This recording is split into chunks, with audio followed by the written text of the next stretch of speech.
Curtain stays closed. Why? Because this conversation is private. Then turn your camera on. Sit back. I am sitting. Don't make this difficult. Change your statement. You changed the time. I corrected it. You removed the nurse's note. Sign. No.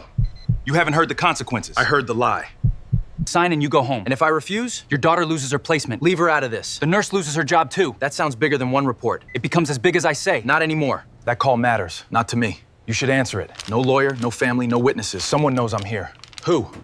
You'll see. Stop playing games. Last chance. My statement stays. You think calm makes you untouchable? No. Then what are you waiting for? The door. Nobody is coming. Listen. To what? Open that door! Restricted area. He needs family present. Step back. That's my father. Move away from the entrance. Who authorized you? Federal authority. Now move. Step away from the witness. Witness to what? The report. This is local. Not anymore. Who is he? My statement remains unchanged. Both exits are secure. The hospital room went silent when Officer Nolan Price stepped inside and pulled the curtain shut. "Change your statement," he whispered, placing a folded report on the black man's blanket. Why would a police officer threaten an injured witness under fluorescent lights? Why did the patient refuse to touch the paper, even as security blocked the hallway? And who had he called before Price arrived? The officer leaned closer, certain the cameras were off.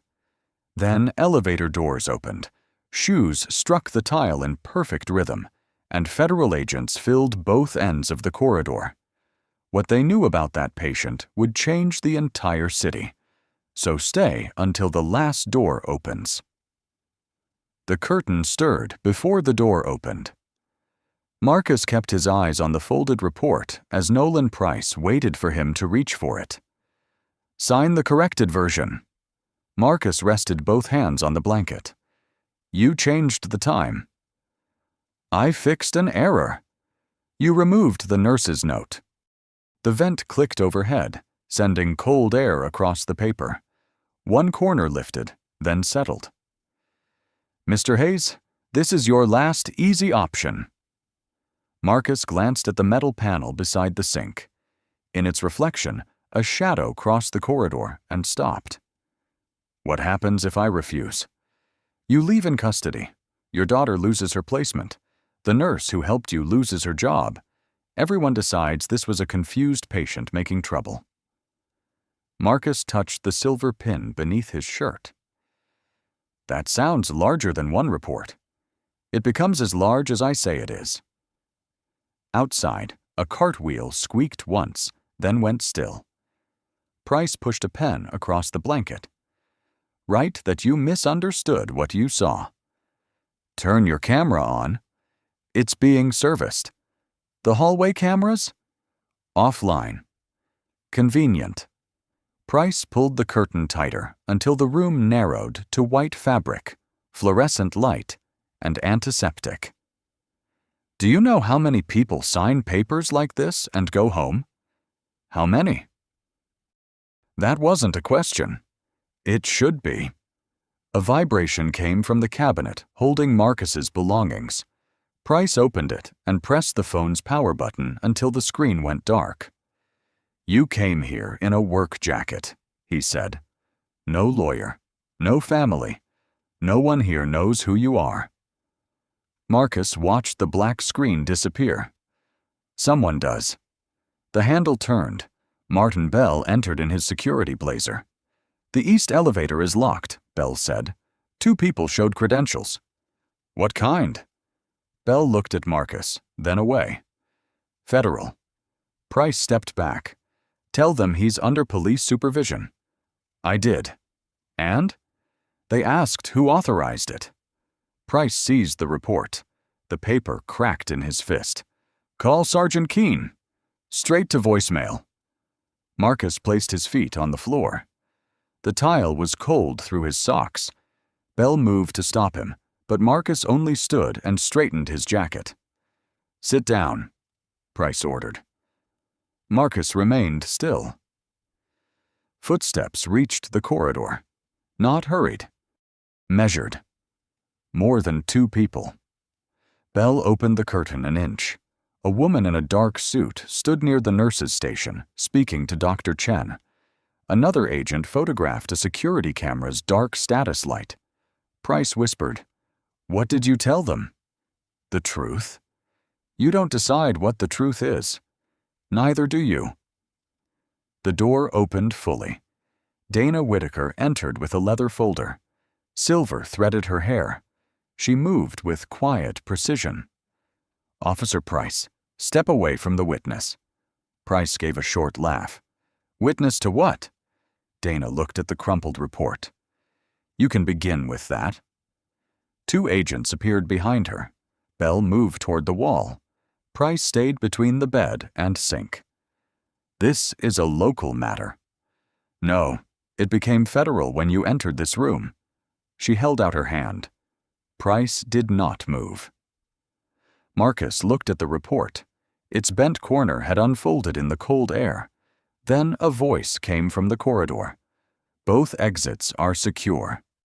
At 3:42 p.m., Marcus Hayes stood beneath the west entrance awning, shaking rain from his faded navy jacket. His phone rang before he crossed the lobby. "Tell me you're already upstairs," Camilla said. "I'm inside." "That means you're near the gift shop." Marcus glanced at the balloons beyond the glass. "Technically, inside." "You promised 7 o'clock." "I know. You said that last year." He lowered his voice. "Tonight is different. My ceremony starts at 6:30. 3rd row, aisle seat. I saved it for you. I'll be there. And no calls." Marcus rubbed the silver nurse pin beneath his shirt. Its edges had warmed against his palm. "No calls," he said. "You're touching Mom's pin, aren't you?" His hand stopped. "How do you know?" "You only get that quiet when you are." "I'm bringing it," he said. The line went still. "For me?" "She wanted you to have it when you finished." Camilla's answer came smaller. "Then don't miss it." At 3:49, Marcus entered the atrium. Warm light pooled across the wet floor, and the smell of coffee mixed with disinfectant. Rain tapped the glass behind him. He checked the clock above the information desk. A woman in gray scrubs waited beside a vending alcove, gripping a paper cup. Paula Monroe, 39, a night shift nurse and confidential source, wore her badge turned backward. "You came dressed like that?"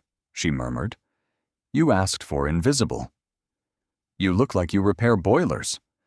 "People rarely remember the man who does." "Do you have the copies?" "Not here." "Where?" "Record sub-level. I moved them after Bell searched my locker." Marcus glanced toward the security desk. A broad man in a navy blazer spoke to two guards. "Martin Bell?" Paula nodded. "He asked why I accessed detention clearances from March." "What did you tell him?" "That a physician requested them." "Did one?" "Not yet." The elevator chimed. Neither moved. "How many forms?" 17 I can prove. More if the audit log is intact." "And the same officers?" "Mostly one shift." A uniformed officer crossed the far end of the lobby. Paula turned her cup so fast that coffee touched the lid. Marcus noticed. "That him?" "Nolan Price." Price stopped beside Bell. Bell leaned close. Both men looked toward the elevators. Marcus stepped between Paula and their view. "Go back to your floor. You need the files. I need you employed long enough to authenticate them." "What about 7 o'clock?" "I'll make it." "You don't sound certain." "I sound careful." Paula slipped a small brass key into his palm. Its teeth pressed cold into his skin. "Locker C12, she whispered. "If it's empty, Bell got there first." She walked away without looking back. Marcus checked the clock. 3:55. His phone lit with a photo from Camilla. An empty chair in the 3rd row, Elena's old scarf folded across it.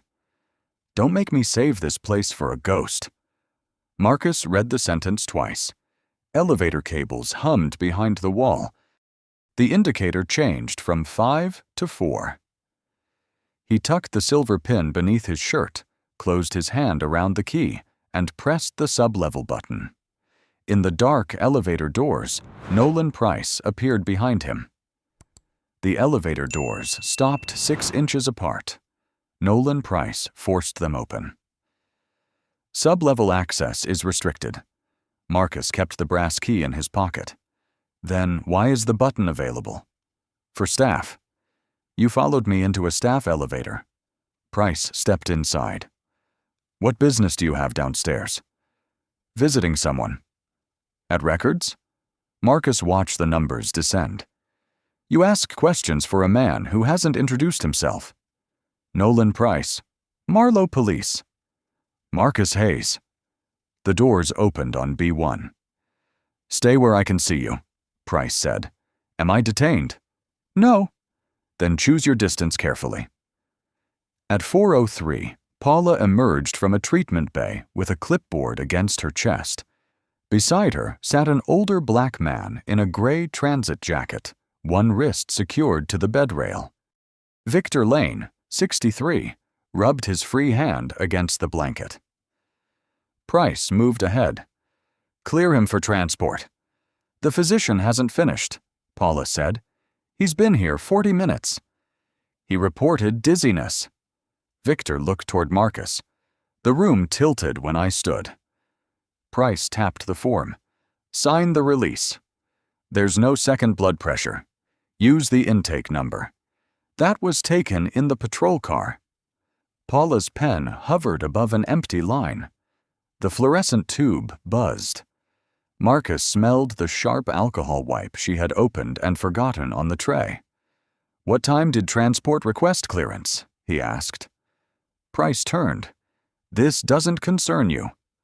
The form says 3:38. He arrived at 3:46. Paula's pen stopped. Victor glanced at the wall clock. I remember because the weather came on. Price stepped toward Marcus. You reading medical paperwork over her shoulder? The page faces the hallway. Walk away. Marcus looked at Paula. Don't sign a blank field. Her fingers tightened around the pen. I wasn't going to. Price's voice hardened. You were instructed. I was asked. You know the difference? Yes, that's why I'm not signing. Cold air lifted the corner of Victor's blanket. An aide by the sink pretended to count gauze pads, but her hands had stopped. Price reached for the clipboard. Paula pulled it against her chest. The doctor has to finish. Then find her. She's with another patient. Victor spoke without looking up. I can wait. You don't decide the schedule, Price said. The timestamp decides whether the document is true. Price's body camera showed a green light. His hand covered it. You enjoy interfering, Mr. Hayes? I dislike unfinished forms. People like you think a question makes you important. Marcus rolled the brass key across his palm. Questions make records. Price stared at it. Where did you get that? From someone who expected the records to matter. Price looked from Marcus to Paula, then toward the ceiling camera. Bell needs to see this. He pressed his radio. Security, lock the records corridor. A magnetic door clicked at the far end. Paula whispered, Marcus, C12. I know. Price heard her. So you do know each other. The aide dropped gauze into the sink. The plastic slap sounded too loud. Marcus turned toward the service passage before the lock engaged. Price followed. Mr. Hayes, he called. We're not finished. The magnetic lock snapped before Marcus reached the records corridor. Price closed the distance. Hand me the key. Marcus turned. On what authority? Hospital security. You're not hospital security. The green light on Price's body camera blinked in the dim passage.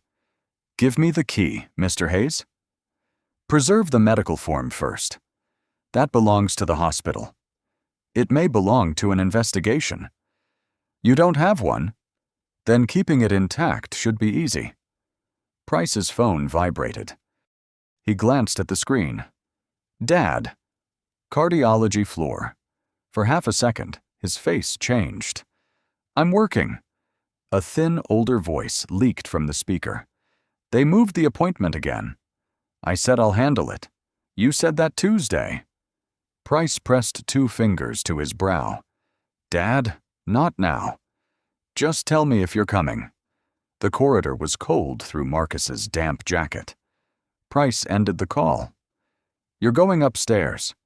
After the form is secured. You're obstructing police business. I asked a nurse not to sign an incomplete clearance. You interfered with a lawful detention. Marcus nodded toward the camera. Then leave it on. Price's palm covered the blinking light. The green glow vanished. Turn it back on. It malfunctioned. It worked 5 seconds ago. Are you a technician? No, a witness. Martin Bell entered through the service door. What happened? Price pointed at Marcus. Restricted access, interference with transport, refusal to follow instructions. Bell saw the brass key. That opens staff lockers. C12, Price said. Bell's eyes sharpened. Who gave it to you? Marcus said nothing. Paula Monroe? Price asked. Bell's mouth flattened. I knew she was copying files. You searched her locker? Marcus said. I conduct compliance checks. Without her present? This is private property. Marcus rolled the key between his fingers. Then your access log will show the time. Bell looked at Price. The glance lasted less than a second, but it answered enough. Take him upstairs, Bell said. Price reached for Marcus's arm. Am I detained? You're being removed. Those are different things. Not if you resist. Marcus let the key fall into his palm. The brass struck skin with a bright click. Seal the form. Preserve the footage. Record when you touch that camera. Price stepped closer. You think official words make you important? No? What makes you think anyone will believe you? Marcus looked past him. Paula stood at the far end beside Victor's bed. The aide remained near the sink. Neither spoke. Paula's pen was still in her hand. More than one person is listening. Price turned. Paula lowered her eyes. Back to work, Bell ordered. Paula slowly pushed Victor's bed away. Victor kept his face toward Marcus until the corner hid him. Price took Marcus by the elbow. Smile, he murmured. The lobby has visitors. Marcus slipped the key into his pocket. The service doors opened. Warm lobby noise rushed in, rolling carts, coffee grinders, overlapping voices. Across the atrium, Camilla stepped out of an elevator in teal scrubs. She saw Price's hand on her father. Martin Bell moved to block her path. Dad? Camilla's voice crossed the atrium before Martin Bell reached her. Marcus did not turn at once. Nolan Price's hand stayed around his elbow, firm enough to direct him, but careful enough to look harmless. Stay there, Bell said. Camilla stopped by the information desk. Why is he being held? He isn't. He's being escorted from a restricted area. Then let go of him. Price tightened his grip. Marcus looked at her. Camilla, go back upstairs. You said you were coming to the ceremony. I am. You're being marched through the lobby. Not yet. The paper cup slipped from her hand. It struck the tile, rolled beneath a chair, and left a brown crescent on the floor. A man near the pharmacy kept recording. Bell stepped between them. Your clinical placement depends on professional conduct. Camilla stared at him. Are you threatening my job? I'm reminding you of policy. What policy says I can't ask why a cop has his hand on my father? Camilla, Marcus said. She looked past Bell. You always say my name like that when you want me to accept something. Price leaned closer. Keep her calm. Marcus met his eyes. Take your hand off me. For the first time, Price hesitated. A security guard approached from the east corridor. Bell nodded, and the guard moved beside Camilla. "Please return to your unit." "She works here," a visitor murmured. No one answered. Marcus started walking before Price could pull him. They crossed beneath warm lights that made the wet floor shine. With every step, the silver nurse pin tapped against his chest. Camilla moved around Bell. "Dad, look at me." Marcus did. She stood 10 feet away, shoulders rigid, her mother's folded scarf over one arm. "Tell me you didn't lie about tonight."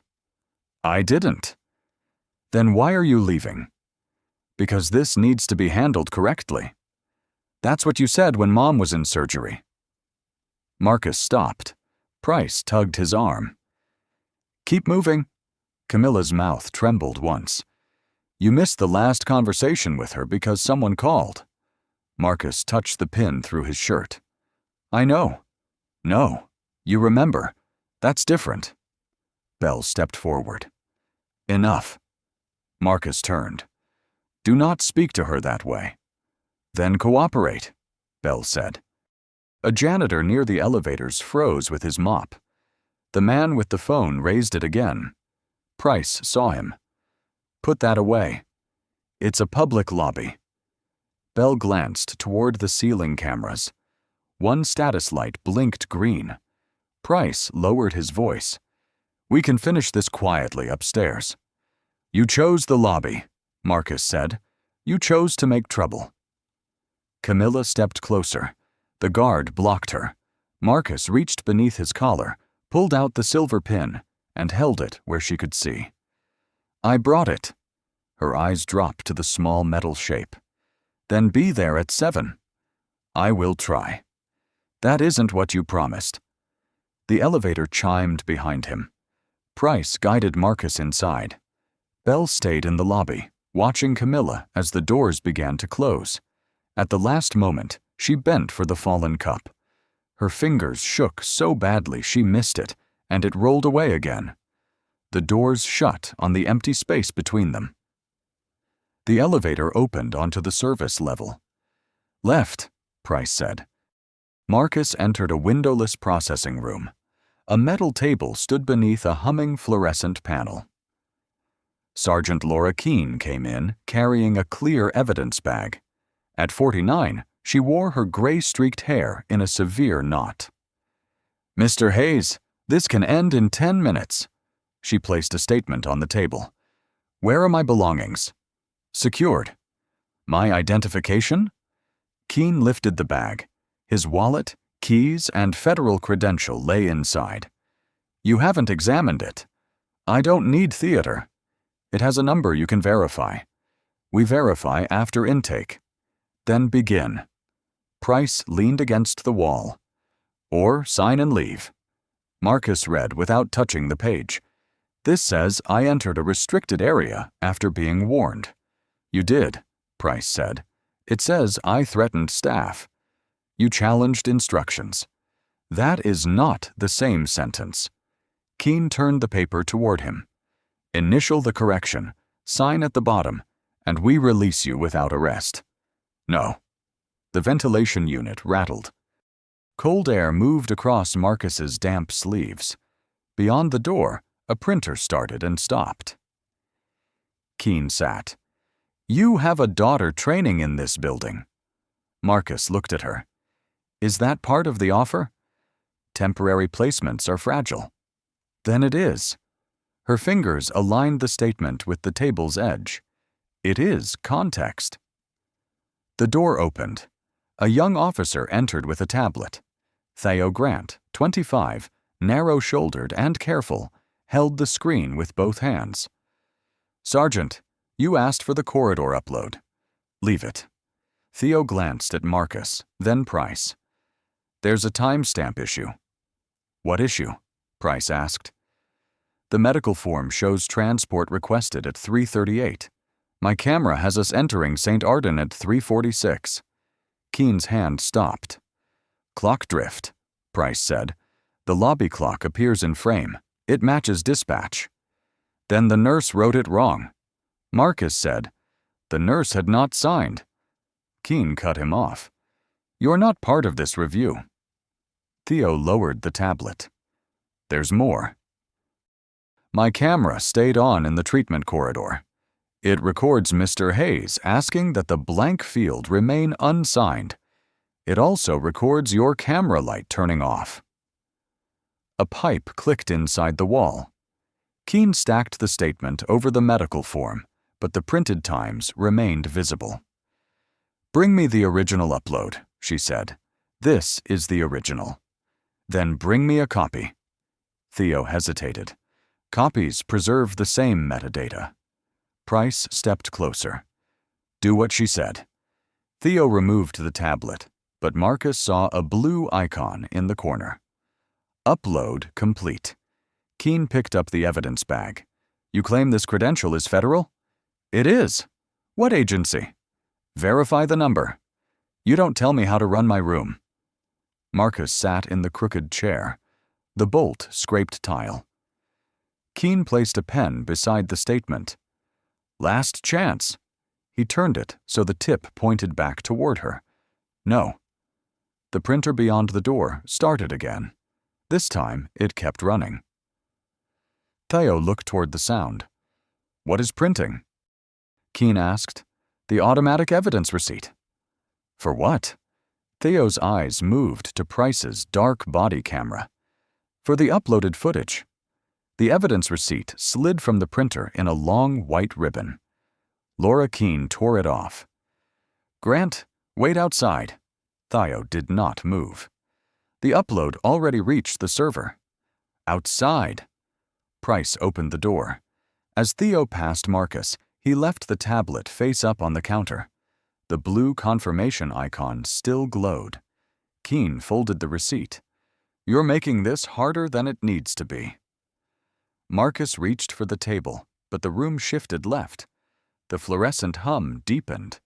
He closed his eyes until the metal stopped moving beneath his palm. Price noticed. What's wrong with him? Nothing, Marcus said. Keene watched his face. Call medical. I can walk. That isn't permission. At 6:18 p.m., they returned him to Saint Arden through the service entrance. Cold rain had turned to mist, and the corridor smelled of bleach and wet concrete. A nurse clipped a monitor to his finger, while Price placed the evidence bag in a locked cabinet. My phone stays with me, Marcus said. Property stays secured. My identification? Also secured. Dr. Layla Chen stepped between them. He is under observation, not in your interview room. He's still in police custody. Then custody can wait outside the curtain. Price's jaw tightened, but he stepped into the corridor. Layla checked Marcus's pulse. When did you last eat? Breakfast. That was not the answer I hoped for. I had work.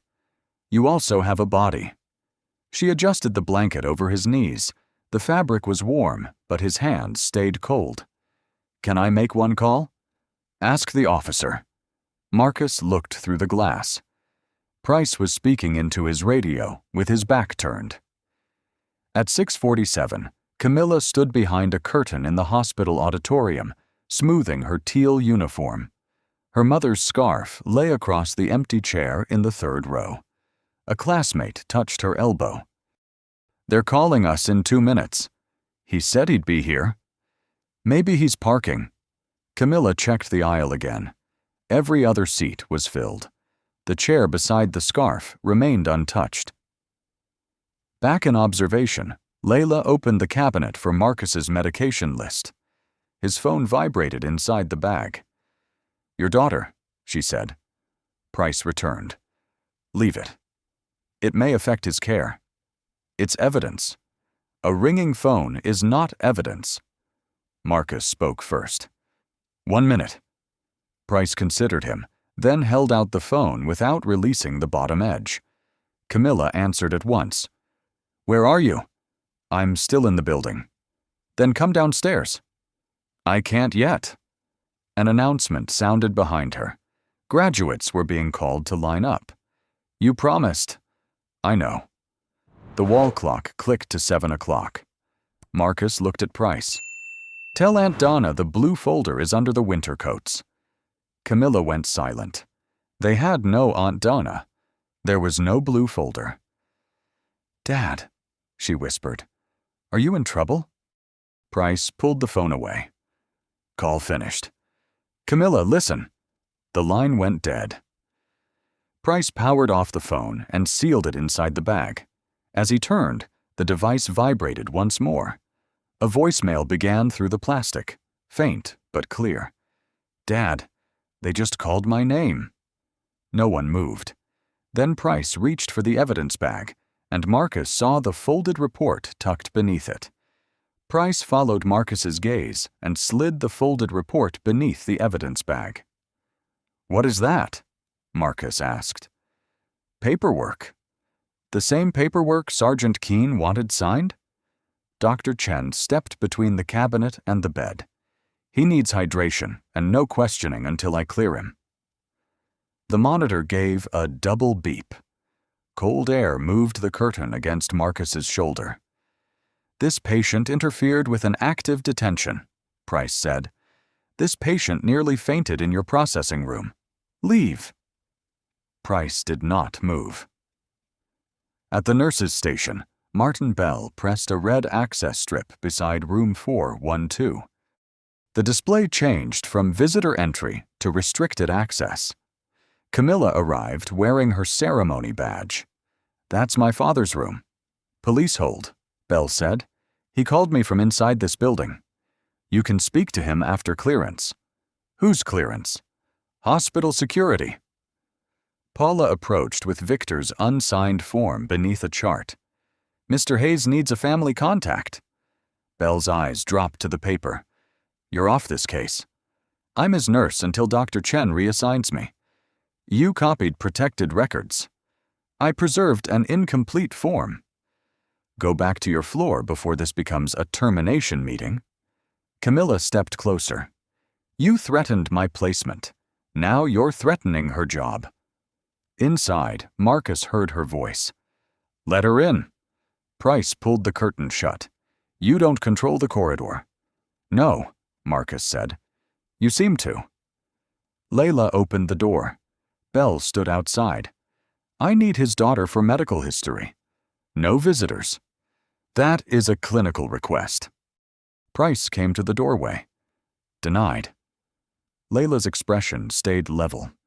Put your name on that decision. Bell shifted his weight. There's no form for it, Price said. I'll create one. Only the monitor and an elevator bell could be heard. Layla left to call the nursing supervisor. Bell closed the door behind her. Price locked it. Marcus watched the metal tab settle. That will be in the access log. Only if the system is working. The red panel outside is working. Price pulled out the report and smoothed it on the blanket. Fresh toner gave off a dry smell. Sign a clarification, he said.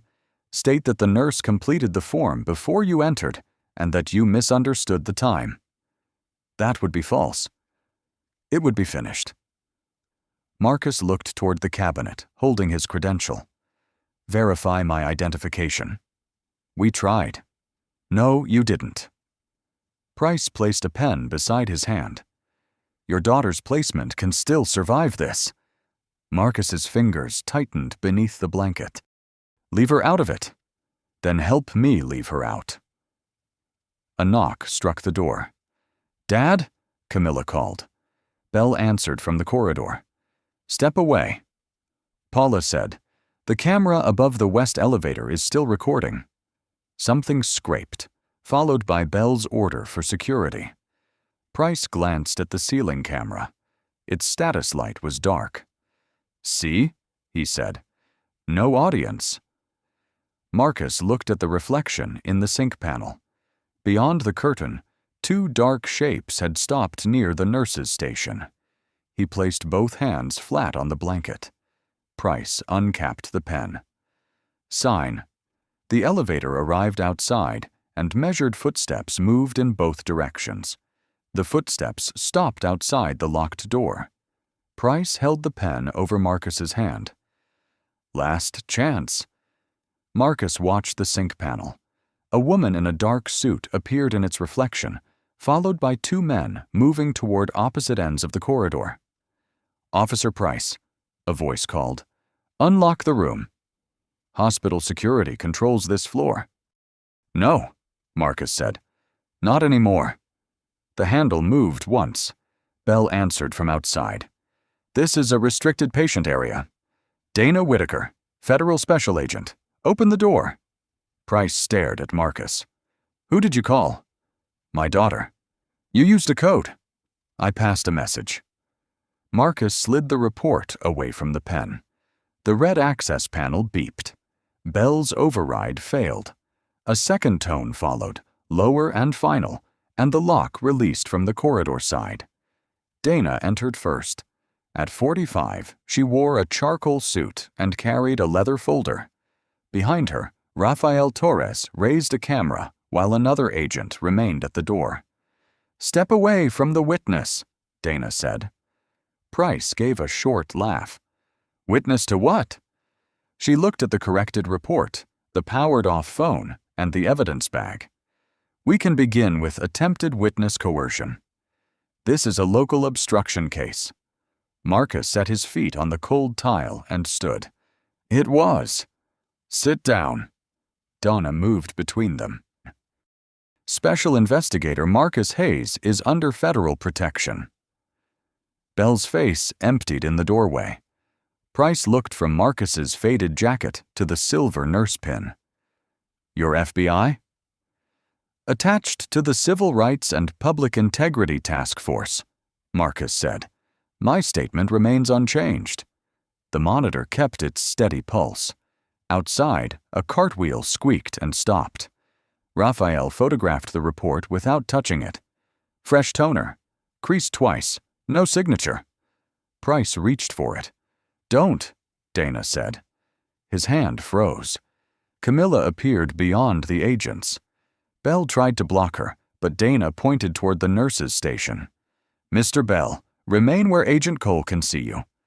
"He's my father," Camilla said. Marcus met her eyes. "I'm all right." "You missed it." "I know." She looked at the agents, then at Price. "Who are you?" "Still your father." "That wasn't my question." "No," Marcus said. "It wasn't." Donna opened the folder and removed a photograph of the unfinished clearance. "Officer Price, this image was transmitted at 4:06 p.m. The timestamp predates the patient's arrival." Price looked toward Bell. Bell studied the floor. "Sergeant Keene authorized everything," Price said. "She is being interviewed downstairs." Raphael opened the cabinet. The plastic evidence bag crackled in the dry air. "Credential is here," he said. "Unverified." Dana faced Price. "You had access to his identification for nearly 3 hours." "He never said who he was." Marcus picked up the pen and capped it. "The truth did not depend on my title." No one answered. Raphael's tablet chimed. He studied the screen, then looked toward the dark camera above the bed. "We have a problem." "What kind?" Donna asked. "The system says this camera was offline." Price exhaled. Raphael turned the tablet. A second line glowed beneath the first. "But someone accessed its live feed 12 minutes ago." Raphael enlarged the access line. "User account?" Dana asked. "Security Administrator. Martin Bell." Bell raised both hands. "Routine checks log under my name." "At 6:52 p.m.?" Raphael said. "From the West Security Office. I was in the lobby. Then someone used your credentials." Price looked at Bell. Bell stared at the floor. Dana pointed down the corridor. "Separate rooms. No private conversations." Agents took Price east and Bell toward the elevators. Paula entered with Victor's chart. "I kept the original." She laid the unsigned clearance beside the corrected report. The first page smelled of alcohol wipes. A coffee ring marked one corner. Raphael photographed both. Anything else? Screenshots. 17 files. Where? Not C12. I moved them after Bell searched my locker. To where? The medication refrigerator maintenance folder. Nobody opens it unless the temperature alarm fails. Dana almost smiled. Show Agent Torres. At 7:24, they gathered in a windowless imaging office. 3 monitors washed the walls in light. Raphael connected Theo Grant's body camera upload while Paula entered a password. The first screen showed Victor's empty bay at 3:41. The second showed the police vehicle arriving 5 minutes later. On the third, old versions of the clearance appeared one after another. 3:38, transport requested. 3:51, patient examined. 4:02, nurse approval added. 4:09, physician field populated. Dr. Chen never signed this, Paula said. Layla leaned closer. That is my employee code, not my signature. Raphael opened the audit panel. Bell's account changed the fields. Price's terminal submitted the final version. Theo stood by the door, cap in both hands. My camera recorded Price telling me to clear the upload. Dana turned. Did you? No, I sent it first. Why? Theo looked at Marcus. Because he said questions make records. The monitors refreshed. 12 earlier cases filled the screen, each carrying the same altered sequence. Camilla entered without her scarf. Her ceremony badge still hung from her uniform.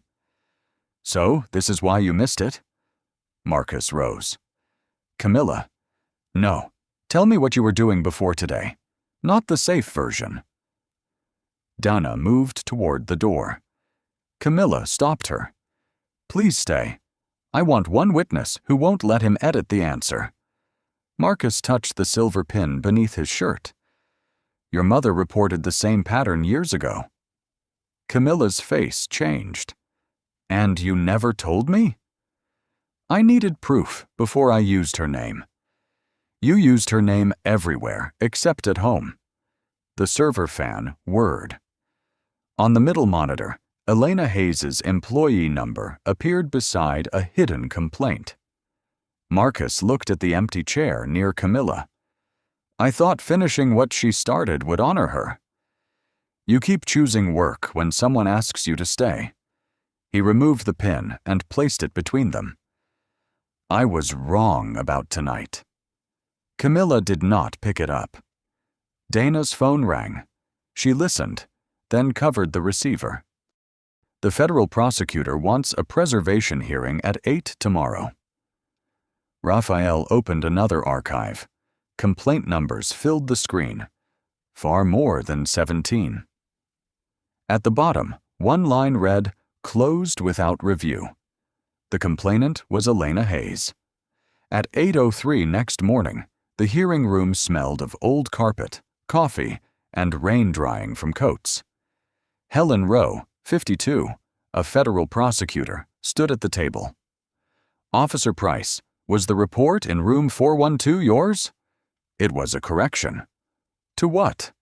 A timing error. Whose? Price looked toward Laura Keene. The nurses.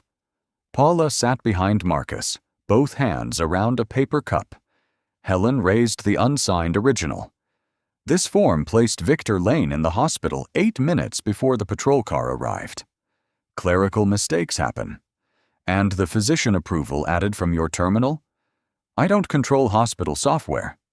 Helen set down another sheet. 17 similar files were changed from your terminal or Mr. Bell's account. Bell spoke first. Price acted alone. Price turned. That's false. Keene aligned 3 pages. Neither followed my instructions. The air system clicked off. Chairs creaked. You signed the intake order, Helen said. I approved a routine hold. You declined to verify Mr. Hayes's federal credential. He never identified himself clearly. The credential was inside your evidence bag. Keen's fingers slipped from the paper. Victor entered with a cane and lowered himself into the witness chair. "What did Officer Price tell you?" Helen asked. "That I'd never drive again if I kept complaining about dizziness." "I never said that," Price snapped. Victor faced him. "You said no district hires a driver with a police note in his file." A woman in the second row covered her mouth. The supervisor beside her studied his shoes. "Why didn't you object?" Helen asked. Victor rubbed a worn notch in his cane. "Everybody in the room was waiting for me to make things easier." No one moved. Theo Grant approached the stand. He removed his cap and held it in both hands, bending the brim beneath his thumbs. Helen played the recording. Price's voice filled the room. "Turn it off. We don't need confusion on the upload." "What did you do?" "I left mine running." "Why?" "The time was wrong." "Did you report it?" "To Sergeant Keen." "And her response?" Theo stared at the cap. "She told me to bring a copy, not the original." Keen's chair scraped. "That isn't what I meant." Theo looked at her. "You said copies were easier to manage." The gallery shifted as one body. Helen displayed the complaint history. 12 cases had been closed by the same reviewer. 3 listed witnesses said they had never been contacted. Elena Hayes' complaint sat at the bottom, sealed for 6 years. Bell's attorney whispered, "This goes beyond hospital security." "Yes," Helen said. "That is the point." Price leaned toward his microphone. "We were pressured to move detainees quickly." "By whom?" He looked at Keen. Keen looked at Bell. Bell looked toward the city attorney. Marcus watched the silence pass from one face to the next. Helen closed her folder. "No witness accepts responsibility, though every system bears their signatures." When Theo stood, he placed his cap on the empty chair instead of putting it back on. Outside, Raphael met Dana with a printout. "Someone opened Elena Hayes' sealed complaint last night." Marcus read the timestamp. The login belonged to Chief Warren Vale. The courthouse corridor emptied after the hearing. Marcus remained beneath a wall clock while Dana studied the printout. Vale accessed Elena's complaint at 11:47 last night. From where? Chief's office terminal. He knew the archive was under preservation. Raphael came through the stairwell, carrying a sealed drive. We mirrored the server before anyone could alter it. Then we find out what he opened. At Saint Arden, Paula led them into a records room behind the old pharmacy. The room smelled of dust and disinfectant. Camilla arrived in teal scrubs, her ceremony badge gone. "You asked me to come." "There is something you should see before it becomes public," Marcus said. "About Mom?" "Yes." Raphael opened the archived complaint. The first page carried Elena Hayes' employee number. Beneath it sat a scanned handwritten memo. Camilla leaned closer. "That's her writing." The memo described incomplete clearances and patients returned before examinations ended. At the bottom, Elena had written, "If a form can be completed after a person leaves, the form is not protecting the patient. It is protecting the institution." Camilla read the sentence twice. "She told you?" "She showed me a draft." "And what did you do?" "I asked her to document everything." "That sounds like you." "She wanted to quit." Camilla gripped the table edge. "Did you ask her not to?" Marcus nodded. The server fan filled the room. "Because you thought the complaint would fix it." "Because I believed the process would protect her." Camilla pointed to the hidden attachment marker. "It buried her." Raphael opened the audit history. Elena's complaint had gone to hospital security, then the police liaison, then been closed without an interview. The final approval carried Warren Vale's initials. He was deputy chief then, Paula whispered. Another attachment appeared, a note from Elena to Marcus, never delivered. I did what you asked. I put it in writing. Please come home before she stops waiting at the window. Marcus sat. The silver nurse pin rested in his palm before he realized he had removed it from his pocket, its point pressed into his skin. Camilla saw the note. How old was I? 20. I remember the window. I know. No.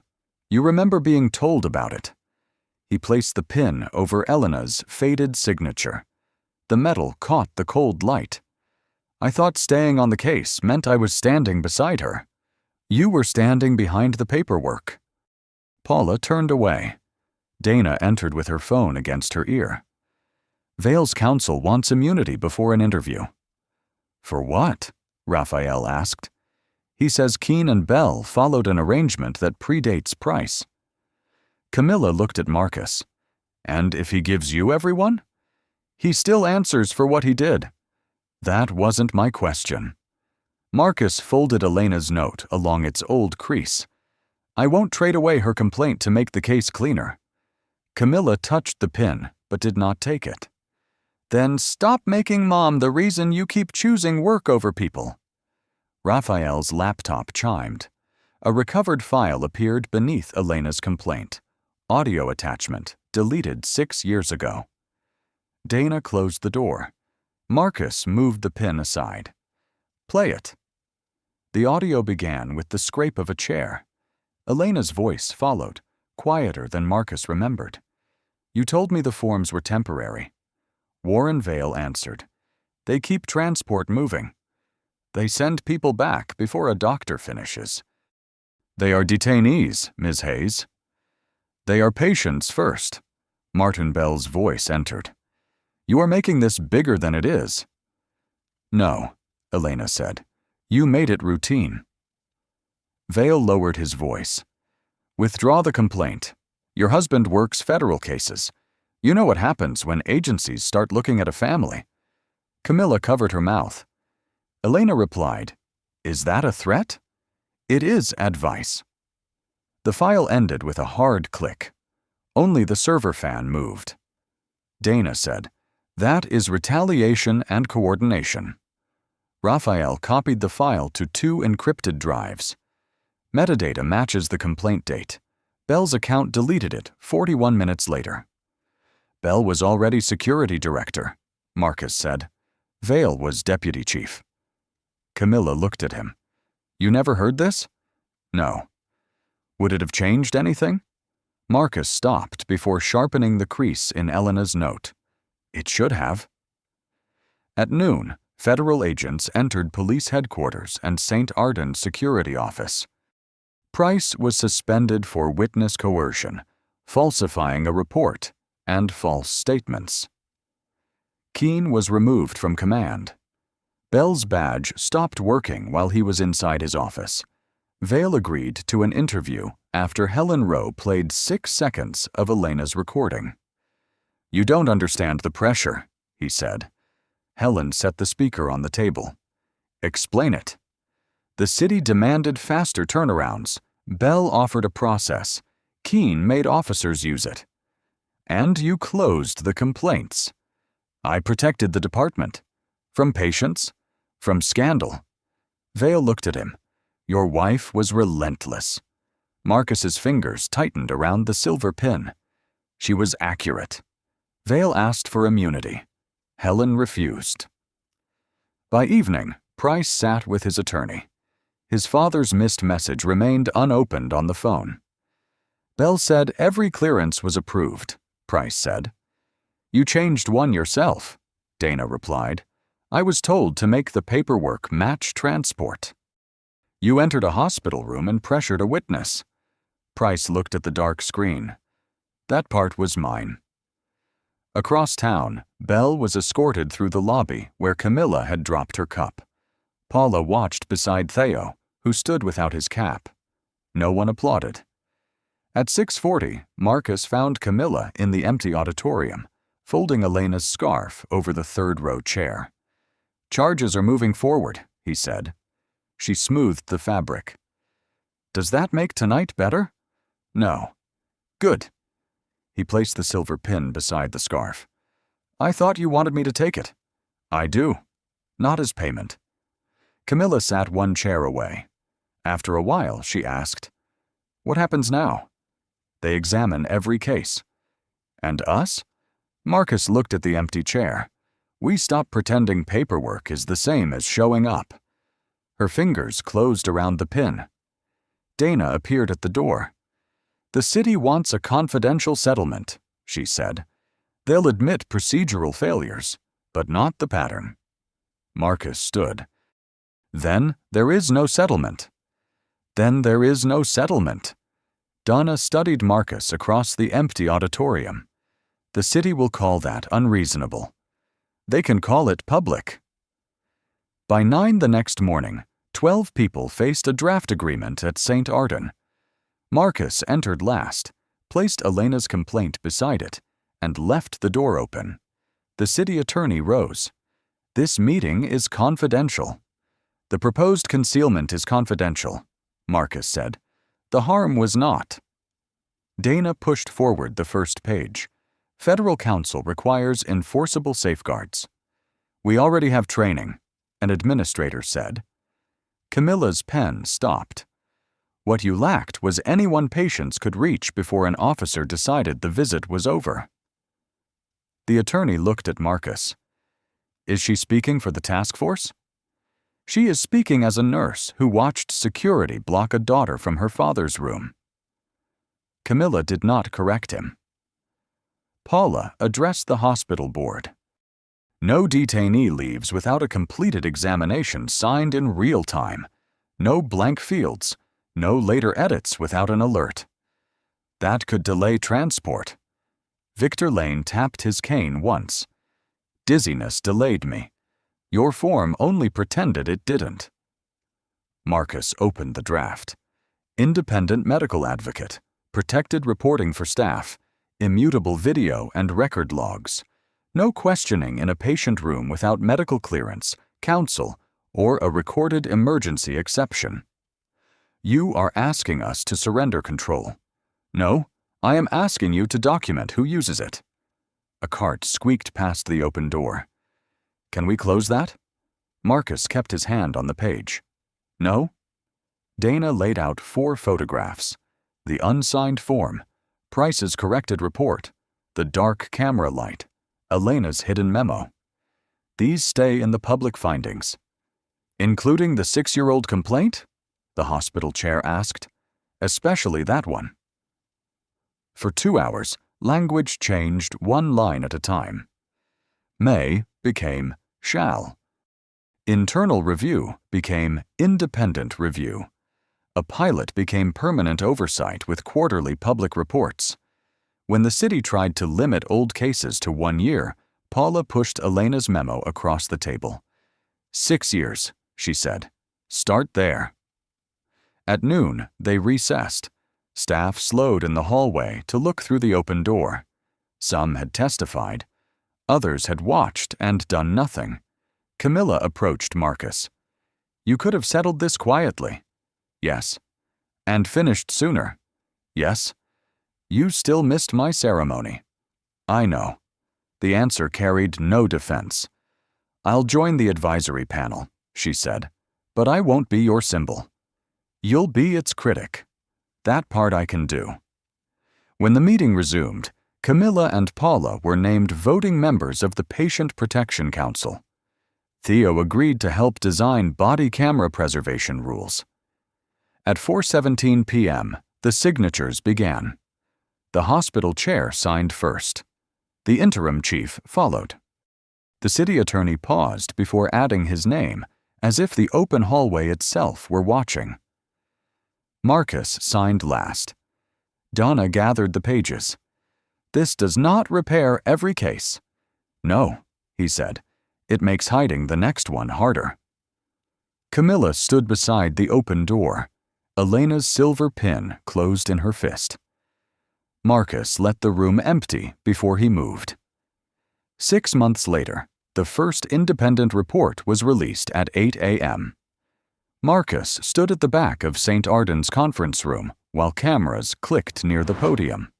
The report listed 43 altered clearances, 9 delayed examinations, and 6 complaints closed without interviews. Elena Hayes' memo appeared on page 1. Paula read the line twice before handing the report to Victor. "They printed her name," she said. Victor ran one finger beneath it. This time they did. The new patient advocate sat beside the emergency desk. Every clearance carried a live timestamp, a physician's signature, and an alert if anyone changed a field after transport. Quarterly audits went to a public board chaired by neither the hospital nor the police. Theo Grant demonstrated the body camera archive to a room of new officers. He no longer held his cap in both hands. If an upload fails, he told them, you report it. You don't create a cleaner version. At noon, Dana met Marcus outside the courthouse. Nolan Price had pleaded guilty to falsifying the report and pressuring a federal witness. He lost his position and entered a supervised accountability program before sentencing. Laura Keene admitted suppressing evidence and was barred from supervisory police work. Martin Bell was dismissed and convicted of record tampering. Warren Vale resigned before the council could remove him. The review of his earlier cases remained open. Dana closed her folder. "The city wants you at the press conference." "No?" "They expect a statement." "They have 87 pages.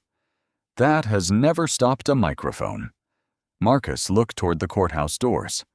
"Let the patients speak first." Victor did. So did 3 people whose complaints had once been marked closed. No one applauded when the findings were read. Only pages turned. That evening, Marcus found Camilla in a small auditorium at Saint Arden.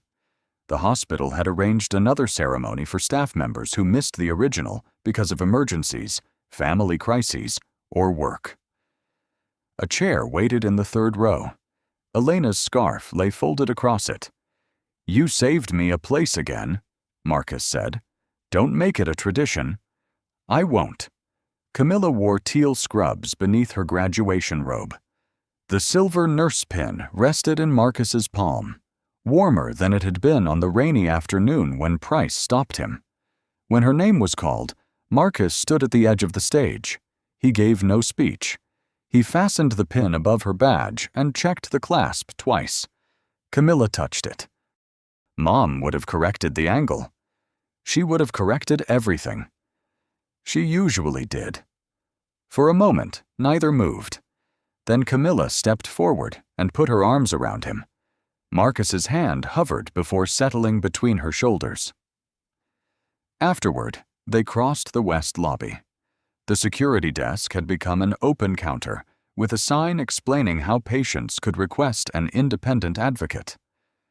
Paula was finishing her shift. Theo waited near the entrance with Victor, who had returned to driving after a full medical review. "Coffee?" Paula asked. Camilla looked at her father. Marcus checked his silent phone, then placed it face down in his pocket. "Coffee?" Near the elevator, Camilla's pin caught a narrow stripe of light from the glass doors. The elevator opened. This time, Marcus did not let the doors close between them. Have you ever seen someone pressured to stay quiet because speaking up was inconvenient for people in authority? Share what happened in the comments, especially if one witness, co-worker, family member, or stranger helped the truth survive. Send this story to someone who believes dignity should not depend on clothing, status, or the badge across the room. Stories like Marcus and Camilla's remind us that quiet resistance can preserve a record long enough for others to act. Subscribe for more stories about justice, steady courage, and the difficult work of changing systems instead of simply punishing one person. Thank you for staying through the closed doors, the unanswered calls, and the long road back to that 3rd row seat.